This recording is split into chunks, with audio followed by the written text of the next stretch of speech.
Hello दोस्तों, स्वागत है आप लोगों का आपके अपने चैनल केमिस्ट्री टाइम में। और मैं राकेश कुमार। जैसा कि आप लोग जानते हैं, लास्ट लेक्चर जो था हम लोगों का वो था general general concept of chemistry. हम लोग केमिस्ट्री के कुछ जनरल कॉन्सेप्ट पढ़ रहे हैं। तो उस दिन कुछ थोड़ा सा मैंने बेसिक आइडिया दिया था कि ऑर्बिटलों के बारे में। तो आज जो है उस को आगे बढ़ाते हैं कि आगे हमें क्या पढ़ना है। तो मैंने जैसे कि बताया था उस दिन हमारे पास 4 ऑर्बिटल होते हैं, एस, पी, डी और एफ। 4 ऑर्बिटल होते हैं, तो 4 ऑर्बिटल में से हमने एस ऑर्बिटल की बात कर ली थी। 4 ऑर्बिटल में से एस की बात हुई थी। एस ऑर्बिटल की जब हम बात कर रहे थे तो मैंने ये कहा था कि एस ऑर्बिटल जो है स्फेरिकल होता है। पिछले लेक्चर का मैं कुछ याद करा रहा हूँ आप लोगों को। एस ऑर्बिटल कैसा होता है? स्फेरिकल। जब एस ऑर्बिटल स्फेरिकल होगा तो स्फेरिकल होने से उसकी कुछ कैरेक्टरिस्टिक्स जो है बहुत यूनिक हो जाएंगी, मतलब स्पेशल। उस एस ऑर्बिटल के स्फेरिकल होने से बहुत सारी प्रॉपर्टी जो है मतलब एस ऑर्बिटल की चेंज हो जाती है और ऑर्बिटलों की अपेक्षा। और बहुत सारे जो कॉन्सेप्ट हैं इस एस ऑर्बिटल के स्फेरिकल होने की वजह से ही ऐसा होता है। जैसे पी ऑर्बिटल डम्बल होता है और डी ऑर्बिटल की अगर हम बात करें तो वो डबल डम्बल है। अगर एफ ऑर्बिटल की बात करें तो वो उससे भी ज्यादा कॉम्प्लिकेटेड है, यानी कॉम्प्लेक्स है। उसमें 6 लोब्स होते हैं, जैसे डी में 4 लोब होते हैं, पी में जो है अभी हम बात करेंगे सबकी एक एक करके। तो एस ऑर्बिटल की जब हमने बात की थी तो एस ऑर्बिटल मैंने कहा था कि स्फेरिकल होता है। स्फेरिकल होने से होगा क्या? जब स्फेरिकल होगा तो स्फेरिकल ऑर्बिटल में जब हम इलेक्ट्रॉन डेंसिटी फिल करेंगे तो इलेक्ट्रॉन डेंसिटी जब फिल करेंगे तो इलेक्ट्रॉन डेंसिटी फिल करने के बाद क्या होता है, उसका सिमेट्रिकल डिस्ट्रीब्यूशन होगा। चार्ज जो होगा, इलेक्ट्रॉन का चार्ज डेंसिटी जो होगी वो सिमेट्रिकल फिल होगी एस ऑर्बिटल में।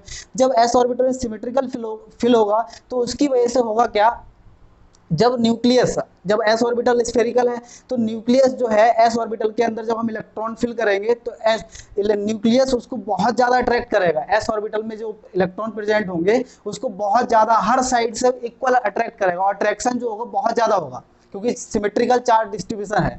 तो इतनी बात हो चुकी थी हमारी लास्ट लेक्चर में। आज जो है इस एस ऑर्बिटल के स्फेरिकल होने से कौन कौन से कॉन्सेप्ट और क्रिएट होते हैं, जनरेट होते हैं, हम उसकी बात करेंगे कि एस ऑर्बिटल अगर स्फेरिकल है तो स्फेरिकल होने से कौन कौन से न्यू कॉन्सेप्ट और जनरेट हो गए। इस एस ऑर्बिटल ने पूरी केमिस्ट्री में बहुत सारी चेंजिंग ला दी है। मतलब एक तरीके से कह सकते हैं अगर एस ऑर्बिटल स्फेरिकल नहीं होता तो कुछ केमिस्ट्री हमारी आज और होती, लेकिन एस ऑर्बिटल के स्फेरिकल होने की वजह से बहुत सारी केमिस्ट्री जो है चेंज है। एक तरीके से कह सकते हैं कि केमिस्ट्री जो है हमारी, केमिस्ट्री इतनी जो ब्रॉड है उस ब्रॉड होने का रीजन एक तरीके से एस ऑर्बिटल भी है, क्योंकि एस ऑर्बिटल के स्फेरिकल होने की वजह से बहुत सारी प्रॉपर्टी चेंज हो जाती हैं। तो आज हम उसी पे चर्चा करेंगे। एस ऑर्बिटल स्फेरिकल होगा तो उसके स्फेरिकल होने से क्या होता है देखिए। तो इसी स्फेरिकल होने की वजह से दो बहुत ज्यादा इंपॉर्टेंट कॉन्सेप्ट आप लोगों ने लगभग पढ़ा भी होगा, और नहीं पढ़ा है तो आज हम सीखेंगे भाई।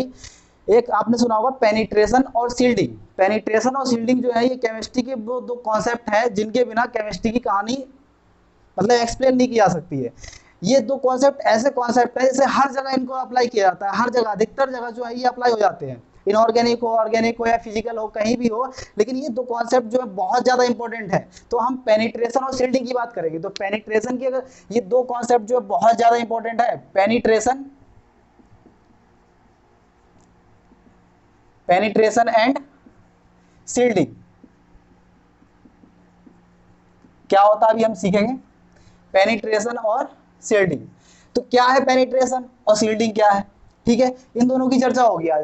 तो पेनिट्रेशन की अगर हम बात करें तो पेनिट्रेशन और सील्डिंग जो है दोनों, सबसे पहले फर्स्ट पॉइंट तो आप लोग ये याद रखना कि पेनिट्रेशन और सील्डिंग जो है ये दोनों ही मल्टी इलेक्ट्रॉन यानी पॉली इलेक्ट्रॉन, सिंगल इलेक्ट्रॉन के लिए नहीं है। ये दोनों ही कॉन्सेप्ट जो है पॉली इलेक्ट्रॉन के लिए होते हैं, एक इलेक्ट्रॉन पे ये लागू नहीं होगा, अप्लाई नहीं कर सकते। पेनिट्रेशन हो या फिर सील्डिंग हो, ये कितने के लिए है? पॉली इलेक्ट्रॉनिक है। यानी सबसे पहले तो आपको यही पॉइंट याद रखना है कि ये कैसे होते हैं, poly electronic, poly electronic, poly electronic and, हाँ, पॉली इलेक्ट्रॉनिक। और दूसरा पॉइंट जो याद रखना है, पॉली इलेक्ट्रॉनिक होते हैं और पॉली ऑर्बिटल, यानी ऑर्बिटल मैनी ऑर्बिटल होना चाहिए। ऐसा नहीं कि एक ऑर्बिटल है तो उसके अंदर ही पेनिट्रेशन और सील्डिंग होगा। ऑर्बिटल कितने होना चाहिए? मैनी ऑर्बिटल, ऑर्बिटल भी जो है वो भी ज्यादा होना चाहिए, एक नहीं, एक से ज्यादा, मैनी ऑर्बिटल। तो ये सबसे इंपॉर्टेंट पॉइंट तो यही है कि पेनिट्रेशन एंड सील्डिंग जो है वो कैसा फिनोमेना है, कैसे पॉली इलेक्ट्रॉनिक और मैनी ऑर्बिटल, ऑर्बिटल जो है एक से ज्यादा और इलेक्ट्रॉन जो है वो भी एक से ज्यादा होना चाहिए, फर्स्ट पॉइंट। अब हम बात करते हैं पेनिट्रेशन की। पेनिट्रेशन क्या है तो देखिए, देखते हैं, देखिए, जैसे मैंने आप लोगों से कहा था कि एस ऑर्बिटल जो है स्फेरिकल है, तो आज हम एस ऑर्बिटल की पहले चर्चा कर लेते हैं। मैं आपको दो एग्जांपल लेके समझाता हूँ। जैसे मान लीजिए ये एस ऑर्बिटल है, एक एस ऑर्बिटल है 1s, ठीक है, और एक मैंने दूसरा और एक ऑर्बिटल लिया, थोड़ा बड़ा बनाते हैं, एक और सेकेंड ऑर्बिटल ले लेते हैं। ये कौन सा है 1s, और एक सेकेंड और ऑर्बिटल लेते हैं 2s, ये है 2s, ठीक है, ये वाला 1s और ये क्या है 2s। ये 1s और 2s दो ऑर्बिटल है, तो इनका साइज ये स्मॉल होगा और ये वाला बड़ा होगा। तो 1s और 2s दो ऑर्बिटल हो गए। इसकी डिस्टेंस जो है, मैं इसकी रेडियस मान लेता हूँ न्यूक्लियस से यहाँ तक की जो है वो r1 है, ठीक, और इसकी रेडियस जो है न्यूक्लियस से वो कितनी है r2। ये है कहानी, ठीक है। लेकिन अभी ये ऑर्बिटल है, ये वैकेंट पड़ा है, इसमें हमने इलेक्ट्रॉन नहीं डाला, लेकिन जैसे ही इसमें इलेक्ट्रॉन डालेंगे हम, जैसे ही इसके अंदर इलेक्ट्रॉन आप फिल करेंगे, तो इलेक्ट्रॉन फिल करने से क्या होगा, जैसे मान लीजिए मैं 1s में इलेक्ट्रॉन डालता हूं, तो 1s में जब इलेक्ट्रॉन डालूंगा, जैसे हम 1s में इलेक्ट्रॉन डालेंगे तो न्यूक्लियस क्या करेगा, इसको चारों तरफ से, इधर से ऊपर से नीचे से हर तरफ से क्या करेगा, अट्रैक्ट करेगा। जब अट्रैक्ट करेगा तो ये ऑर्बिटल जो अभी इसका साइज इतना बड़ा आपको दिख रहा है, फिर उसके बाद क्या होगा, ये साइज जो है स्मॉल हो जाएगा, यानी कॉन्ट्रैक्ट हो जाएगा, इनका ऑर्बिटल का साइज जो है वो घट जाएगा। तो ये ऑर्बिटल मान लेते हैं कुछ यहाँ पे आ जाए, जैसे हम इसके अंदर इलेक्ट्रॉन फिल करेंगे, तो इलेक्ट्रॉन फिल करने के बाद ये 1s ऑर्बिटल जो है, इसका ओरिजिनल रीजन जो होगा वो पहले से कुछ घट जाएगा। अच्छा, 1s और 2s के बीच में जो ये वाला ये जो सरफेस एरिया है, जो ये सरफेस एरिया, मेरे पास मार्कर दूसरा नहीं है, नहीं तो मैं आपको अलग कलर से दिखाता। ये सरफेस एरिया जो है इसको बोलते हैं node, nodal plane. Nodal plane या फिर नोड वो है जहां पर इलेक्ट्रॉन डेंसिटी जो है वो जीरो होती है, यानी इलेक्ट्रॉन डेंसिटी नहीं पाई जाती है, नोडल प्लेन उसे कहते हैं। तो ये एरिया जो है नोडल प्लेन है। तो हम बात कर रहे थे कि जैसे ही 1s में इलेक्ट्रॉन डालेंगे, तो इलेक्ट्रॉन डालने के बाद क्या होगा, न्यूक्लियस इसको अट्रैक्ट करेगा। जब अट्रैक्ट करेगा तो 1s का जो ओरिजिनल साइज था, उस ओरिजिनल साइज से क्या होगा, 1s कॉन्ट्रैक्ट हो जाएगा, यानी स्मॉल हो जाएगा, ठीक है। तो इसका ओरिजिनल साइज अब ये हो गया। सेम कहानी 2s पे भी होगी। जब हम 2s के अंदर इलेक्ट्रॉन फिल करेंगे, तो 2s भी जो होगा वो अपने ओरिजिनल पोजीशन से कहाँ आ जाएगा, अंदर आ जाएगा। जैसे ही 2s में आप इलेक्ट्रॉन डालेंगे, पहले मैंने 1s में डाला, जैसे ही 1s में डाला तो कॉन्ट्रैक्ट हो गया, साइज स्मॉल हो गया। लेकिन जैसे ही हम 2s में इलेक्ट्रॉन डालेंगे, तो 2s भी अपनी ओरिजिनल पोजीशन से स्मॉल होगा ना, घटेगा, कम हो जाएगा। तो इसका मतलब क्या होगा, जब 2s के अंदर इलेक्ट्रॉन डालेंगे, तो 2s जो है वो भी अपनी ओरिजिनल पोजीशन से क्या हो जाएगा, कॉन्ट्रैक्ट कर जाएगा, कुछ साइज जो है इनका अंदर की तरफ आ जाएगा। ये जो है ये कॉन्ट्रैक्ट होके अपनी ओरिजिनल पोजीशन से थोड़ा सा अंदर आ जाएगा।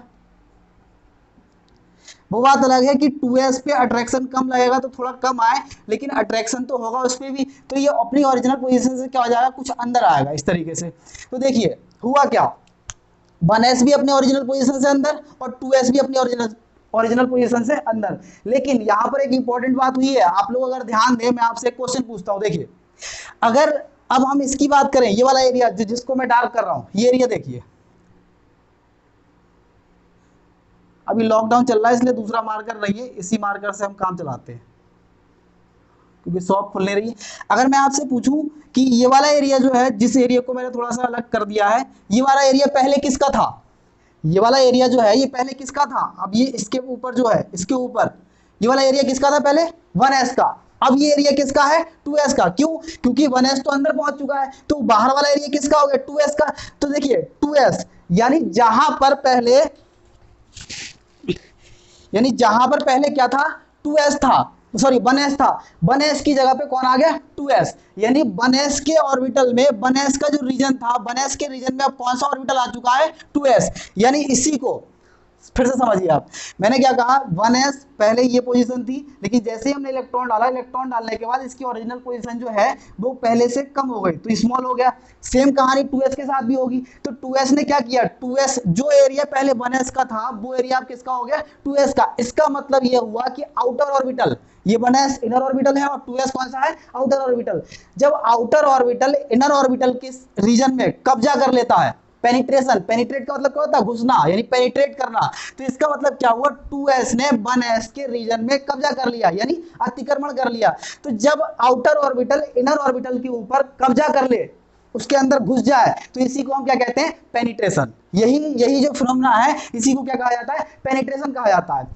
मतलब इसका अब इसकी वजह से ये जो पेनिट्रेशन है ना, पेनिट्रेशन की वजह से एक और कॉन्सेप्ट जो है वो जनरेट होगा। ये पेनिट्रेशन हुआ है यहाँ पर, लेकिन पेनिट्रेशन की वजह से एक कॉन्सेप्ट और जनरेट होता है, उसी कॉन्सेप्ट को हम कहते हैं शील्डिंग। तो शील्डिंग जो है हम नेक्स्ट लेक्चर में पढ़ेंगे। आज का हमारा लेक्चर सिर्फ क्या था, पेनिट्रेशन। अगर आप लोगों को समझ में आया हो तो प्लीज कमेंट करके बताएं कि हाँ समझ में आ रहा है या फिर नहीं। अगर कोई प्रॉब्लम हो या किसी तरीके का आपको कुछ क्वेश्चन पूछना हो तो आप पूछ सकते हैं। लेकिन पेनिट्रेशन जो है इसी प्रकार से होता है। आउटर ऑर्बिटल इनर ऑर्बिटल के क्या करता है, इनर ऑर्बिटल पे कब्जा कर लेता है, इनर ऑर्बिटल के स्पेस पे यानी जगह पर अतिक्रमण कर लेता है, कब्जा कर लेता है, घुस जाता है। इसी को क्या कहते हैं, पेनिट्रेशन कहते हैं। आपको 2-3 पॉइंट याद रखना है। पेनिट्रेशन और शील्डिंग जो है वो कैसा फिनोमेना है, कैसा फिनोमेना है, पॉलीइलेक्ट्रॉनिक और मैनी ऑर्बिटल। एक ऑर्बिटल कम से कम मिनिमम आपके पास 2 इलेक्ट्रॉन होना चाहिए। एक इलेक्ट्रॉन से कभी भी पेनिट्रेशन नहीं होगा। अब एक इलेक्ट्रॉन डालोगे तो कौन किस पे करेगा, एक इलेक्ट्रॉन तो इसी के अंदर रहेगा, तो 2s से कोई लेना नहीं है। इसी तरीके से ऑर्बिटल अगर अकेला है तो कौन किस पे कब्जा करेगा, क्योंकि पेनिट्रेशन के लिए किसी को किसी का होना चाहिए ना। जैसे अब ये 1s था तो 2s, तो 1s पे 2s कब्जा कर रहा है, ठीक है।